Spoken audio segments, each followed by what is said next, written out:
that the world wants to know is, having arisen or having fully developed, what kind of a China, what kind of power is it going to be? But you are now going to grow, let's say in 50 years, with an economy in total GDP more than America, easily more than Japan, but per capita still low. Can it have a peaceful rise? Quite possible. For 20, 30, 40 years. Will it be peaceful after it has risen? This is Lee Kuan Yew, the founding father of Singapore and one of Asia's most visionary leaders. In this video, he shares his thoughts on China's rise and what the future holds for the country. My name is Wang Yan, and currently an MPA student. I come from China, and to be specific, Jiangsu province, a place shares a lot with and owns a lot to you and to your country. My question is about real China versus imagined China. Because I doubt that there's an easy way for China to explain to the rest of the world what is really going on in this country, while itself is going through unprecedented transitions. Among all living leaders around the world, I think you are the only one that has been to China 30 times, I think, and that can speak excellent Chinese. So what does a real China look like in your eyes? And what are the major reasons that you believe how China sees itself and how the rest of the world, especially the West, sees China, are persistently out of alignment? Do you believe in a peaceful rise of China? And if you do, would you please kindly advise how China should act to effectively convince others that the rise of China is not a threat to the world? Thank you very much. You get very difficult questions, Amir. Yeah. I'll have to do a very carefully crafted thesis to answer you, which I'm not qualified to do. You live there, you've grown up there, you've been educated there. How can I know China better than you do? But just seeing China on 32 different visits over the last since 1976, that's about 33 years, I would say it's been a remarkable transformation. The China I visited in 1976 was dilapidated, down, gray, drab, everybody in the same Mao jackets, unlit streets. I was put up in the best hotel in Shanghai. I went down at night after dinner to see what it's like, and dark streets, unlighted shops, and whole streams of people. So you've got to keep on moving, otherwise you're holding everybody up. Overcrowded. Now you go to Shanghai, unbelievably, it's widened the roads, they've greened up the place, huge tremendous improvements in the infrastructure. So that's coastal China. And you can find that in Guangzhou, Dalian, Tianjin, all the coastal cities. I've also been to the interior. I've been to Lanzhou to see the caves in Dunhuang. And it was an arid place. It's got oil, and the oil has got to be shared with 1.3 billion people. So if Lanzhou were just looking after itself with its 40 million, it might be quite a wealthy little oil state. But it's not as. So what is the real China? I think there are multiple real Chinas, depending, even within a province. But given the diversity of the country, the progress is made is quite outstanding. Can it have a peaceful rise? Quite possible. For 20, 30, 40 years. Will it be peaceful after the risen? I cannot say. Because, every year since 1976, the relationship of China between Singapore and China, yes, it's good, it's friendly, but in 76, they were asking me questions about the free market, about many things. Now we are talking at a different level. I'm talking to people who read enormously and been briefed.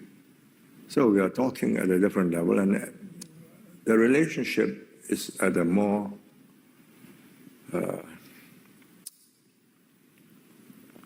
realistic level. You can't ask me with 4 million people to give advice to 1.3 billion people. I don't think it's wise anyway of me, and I'll cease to be friends if I do that. But I'll say what I think is good about China and a few things about what will hold it up. One, they've got the system going. When they say we will do this, it's done. The difference between India and China is stark. In India, delegate says, do that. But the chief minister says, you're not appointing me, I have to follow you. It's my voters who will make me the chief minister in the next election. So I say, yes, of course, but I don't do it. But in China, when I tell the party secretary, this must be done, and you don't do it, in the next reshuffle, you'll move sideways. So if you want to get up to the Politburo, you make sure it's a success. So you take Suzhou, all the I think there are 6 or 7 officials that we dealt with, and they were very able ones. They are now right at the top. 2 party secretaries, 1 member of the Politburo in charge of discipline and so on, a very important post. Because that's the way it is. The system works because if you perform, I promote you. You don't perform, you're out. Sideways. So that's a systemic difference. The other thing that impresses me is the quality of the men that's coming up. 76, I met revolutionaries. Everywhere you went in the provinces, coming way. So the Revolutionary Committee greets you, and their sum total of knowledge is Marxism, communism, Leninism, and Maoism. And now you're meeting a different generation. The younger you go, the more Western educated they are, the more they're familiar with the world, and the higher the quality. And I think they got the system in order. You have to retire at that age. 65 in the center, in the provinces, mayors retire at 60, party secretary 65. Even in the center, if you're very good and you go on, you're 70. Now, what is the bad side? Well, the bad side is, first, a dysfunctional system because of the corruption, a lot of unhappiness at lower levels. How to be rid of it? It's a very difficult job because all communist countries face this problem. During the time when the economy was controlled, money is useless. You can have a lot of paper money, but you can't go, there's nothing in the shops. You go to the shops that your pecking order decides. I'm cadre first class, and I go hospital first class, shops first class, I buy all these things. you are cadre 9th class and you go to a different kind of class. You are not even a cadre. Well, that's too bad.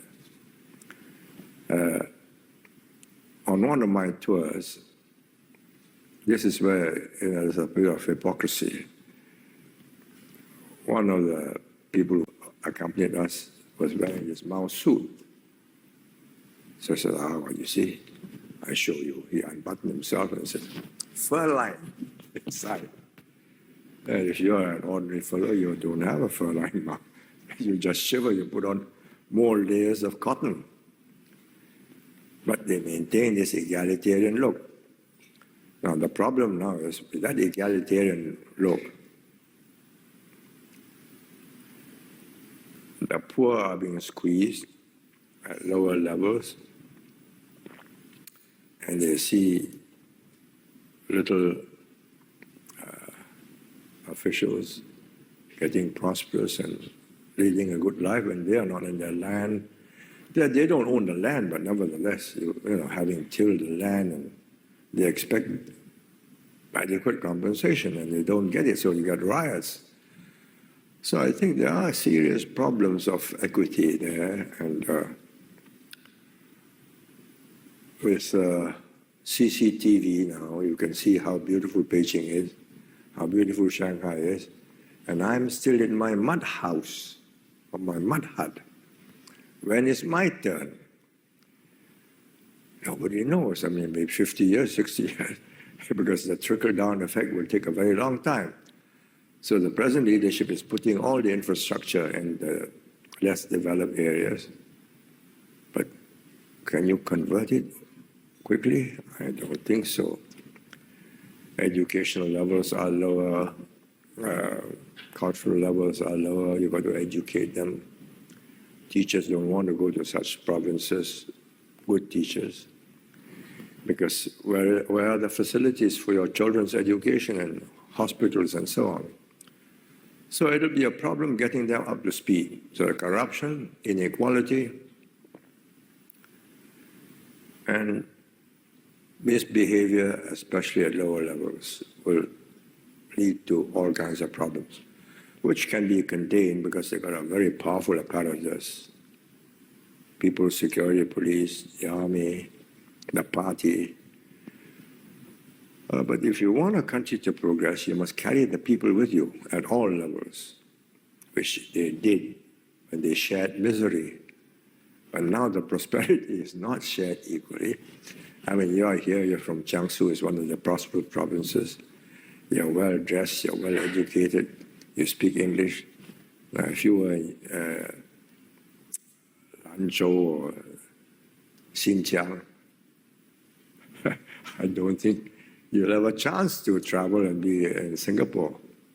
So these disparities will be serious problems. So the internal problem is the most important single difficulty you must attend to. Peaceful rise, it is in China's interest to grow in a peaceful environment. If you are engaged in wars or conflicts, you won't grow. I mean, you see Vietnam. From 1945 to 1991, they were engaged in a series of wars. Nearly broke them. Now they are recovering. It took a long time. And the Chinese know this. This generation has been through hell. A great leap forward, hunger, starvation, near collision with the Russians over the Amur River, cultural revolution, gone mad. So they said, okay, we've got a chance now to join the other countries at the top. Let's not disturb this opportunity. So hence this concept of peaceful rise. I met the party school vice principal. He asked me to speak to the students once. So I said, if I were you, I would not use the word peaceful rise in English. It sounds all right in Chinese. 崛起, but in English it means you're rising as like a mushroom, you scare people. Why not say cultural renaissance, that you're going back to Tang Dynasty or Song Dynasty or Han Dynasty, a restoration of your cultural efflorescence. And that will make people concentrate on the cultural side. So they now settle for peaceful development. I see they've moved away from peaceful rise. I have no doubts that they will have they want a peaceful rise. This generation. But the grandchildren may think that they have already arrived, and then they begin to flex their muscles, and you will have a very different China. So I put this question to them. They said, no, it won't happen. We'll tell them. Teach them all the lessons. The grandchildren never listen to grandfathers. So that's one problem. The other problem is a more crucial one. If you start off in the belief that the world has been unkind to you, that the world has exploited you, that the imperialists have devastated you, looted Beijing, done all this to you. One day you get at the top table, you'll square accounts. Well, that's no good. I think you must get a generation to grow up and say, look, you're not going back to old China when you were just the only power in the world, as far as you know. Rome was far away. And the Silk Road, well, you can't invade each other. But you are now going to grow, let's say in 50 years, with an economy, total GDP more than America, easily more than Japan, but per capita still low. But you are just one of many other powers, many of them more innovative, more inventive, more resilient in meeting with changes in technology and changes in social lives and so on. So I tell my American friends, if I were you, I wouldn't worry about them today, democracy and so on. Leave it to them. You've got tens of thousands of bright Chinese students in America. You give them a bad impression, a bad time. They'll go home nursing a grievance. You accept them as friends and say, look, this is one world, global warming. We will be in trouble, you will be in trouble. AIDS, terrorism, chemical weapons, nuclear weapons. It's a different world. China will not be the sole power. But sometimes, I'm not talking about people at the top. I think they understand this. But the people at the bottom, middle ranges, when the deputy prime minister, our deputy prime minister, who is now prime minister, went to Taiwan, the barrage of vicious articles on him on the internet from young students was intense. Suddenly, from a good old friend, we became a brand new enemy. Overnight. That gives us cause for reflection. So I said to some of my Chinese friends, I said, look, that's, you better tell your young people, if you say we are old friends, then we have to stay old friends for a long time. You can't say, suddenly I do something which you don't like and we become an enemy.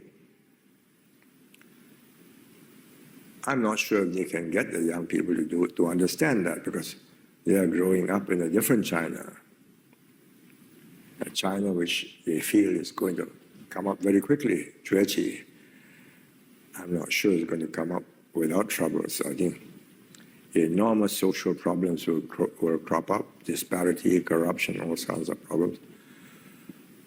But the crucial question that the world wants to know is, having arisen or having fully developed, what kind of a China, what kind of power is it going to be? Because by then you'll be 1,500 million or 600 million, educated, organized. It can become. Now they keep on saying, we're not going to be a hegemon. Never. No, I believe it for their lifetime. But as I think of the young attacking us, I think overnight I became an enemy. How was that? So I explained it to this, my friends. I said, no, when you do that, you annoy 1.3 billion people, 13 亿. That caused me to pause again. So when you annoy me, you have only annoyed 4 million people. But I thought you said all countries, big and small, are the same. So I begin to have doubts about that. But never mind, I think it is still in the formative stage. And if I were America, Europe, and Japan, I would spend time to make sure that the mindset of the younger generation is not one of hostility, but one of acceptance and an understanding that you are now a stakeholder, which was Bob Zwelig's very apt description of their role. When they were called a stakeholder, they asked me, what is a stakeholder? I said, it means you got a stake in it, and if it goes down, you will lose money. So after some time, they said, yeah, that's right. So stakeholders are a good idea. So make them feel they're stakeholders, and if this earth goes warm, they're in as much trouble as anybody else. Thank you. Thank you.